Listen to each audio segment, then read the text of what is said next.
Como é possível que o mal tenha nascido dentro da perfeição absoluta? Como pode a escuridão ter surgido no lugar onde só existia luz? Antes da primeira estrela ser acesa, antes do tempo existir, o maior erro da eternidade não foi cometido por um homem, mas pelo ser mais brilhante que já caminhou ao lado de Deus. Prepare-se para entender a queda que abalou as fundações do universo. Esta não é apenas uma história sobre um anjo caído. É o relato do dia em que a beleza se tornou orgulho, e o portador da luz se transformou no pai das trevas. Esta é a queda de Lúcifer. Antes de o tempo ser medido por ampulhetas ou o espaço ser limitado por horizontes, havia apenas a eternidade. Um reino onde a luz não tem origem externa, pois emana diretamente da fonte de toda a existência. Ali, o silêncio não é vazio, mas uma sinfonia de reverência absoluta. Colunas de fogo, mares de cristal e uma ordem tão perfeita que cada átomo de santidade vibrava em uníssono com a vontade do Criador. Era um mundo de harmonia inquebrável, onde a majestade de Deus preenchia cada fenda do ser, e a glória era o próprio ar que as hostes celestiais respiravam. Tudo era luz, e na luz, não havia espaço para sombras. No entanto, no centro dessa perfeição, algo jamais visto começou a germinar. Foi um evento invisível aos olhos, mas sísmico na estrutura do espírito. Um pensamento estranho, uma vibração dissonante que nunca havia ecoado nas cortes celestiais. Um desejo silencioso, como uma semente de gelo em um campo de sol, nasceu onde deveria haver apenas adoração. Como o mal pôde encontrar solo em um lugar onde o pecado não existia? Esse é o mistério que silenciou as esferas. A origem da iniquidade no coração daquele que fora criado para ser o reflexo máximo da beleza. Ele era o selo da perfeição. Seu nome era Lúcifer, o portador da luz.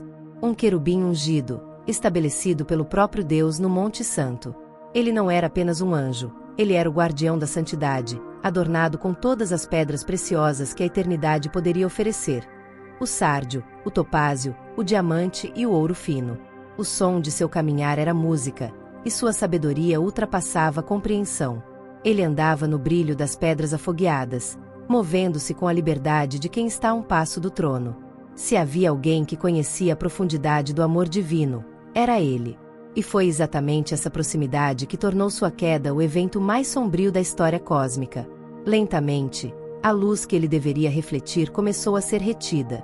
O orgulho, como um veneno sutil, passou a corromper sua sabedoria. Ele olhou para sua própria formosura e esqueceu a mão que o esculpira. Em vez de conduzir o louvor ao Criador, Lúcifer começou a saborear o brilho que emanava de si mesmo. No segredo de sua essência, ele começou a fazer comparações. Porque o trono é dele e não meu. Não sou eu, o mais belo. Ele começou a desejar não apenas a presença de Deus, mas a posição do Altíssimo. Muitos ao seu redor, fascinados por sua autoridade e beleza, não perceberam a mudança. Ele ainda brilhava. Ele ainda ocupava seu posto de honra. A rebelião não começou com um grito, mas com uma máscara.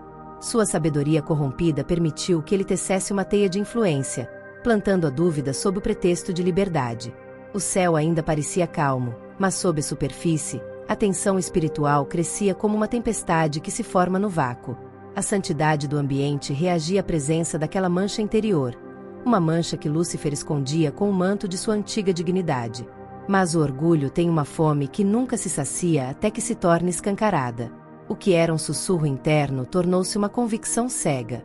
A ordem eterna foi desafiada. Lúcifer não queria mais ser um servo, mesmo sendo o mais alto deles.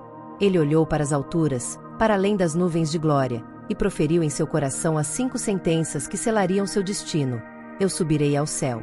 Acima das estrelas de Deus exaltarei o meu trono. Eu serei semelhante ao Altíssimo. Naquele momento, o risco cósmico tornou-se real. A criatura declarava independência total do Criador. O ponto de ruptura foi absoluto. A luz de Lúcifer, antes quente e acolhedora, tornou-se fria e cortante. A escolha foi feita com plena consciência, sob o brilho total da face de Deus. A traição de Lúcifer não foi solitária. Sua cauda arrastou consigo a terça parte das estrelas do céu, anjos que, seduzidos por sua retórica e beleza, escolheram trocar a eternidade pela rebeldia. Houve então uma batalha no céu. De um lado, o dragão e seus anjos rebeldes. Do outro, Miguel e suas hostes celestiais. Miguel, cujo nome ecoa a pergunta quem é como Deus, liderou o exército da fidelidade contra o arquiteto da discórdia. O conflito espiritual foi de uma magnitude que a mente humana mal pode conceber, o choque entre a luz pura e a treva nascente.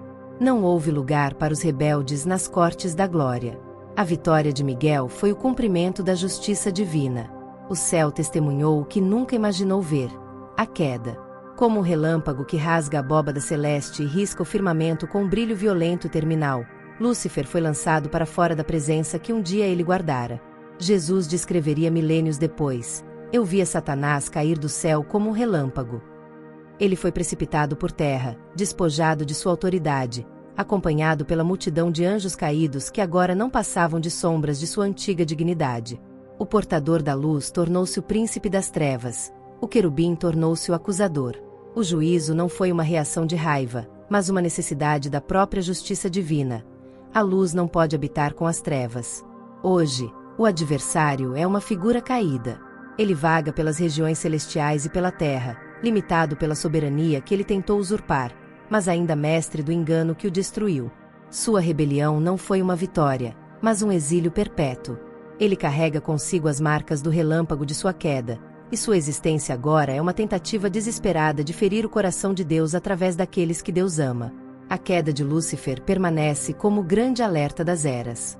No reino da luz, o que causou a destruição não foi uma força externa, mas o abismo interno do orgulho. Ele caiu não porque lhe faltava poder, mas porque lhe faltava humildade. O maior inimigo da criação não nasceu no caos, mas na própria beleza. Diante da soberania de Deus, resta-nos o temor e a reverência, pois se o mais brilhante dos querubins pôde cair ao olhar para si mesmo, quanto mais nós. Devemos manter nossos olhos fixos naquele que é, antes de o tempo ser, a única e verdadeira luz.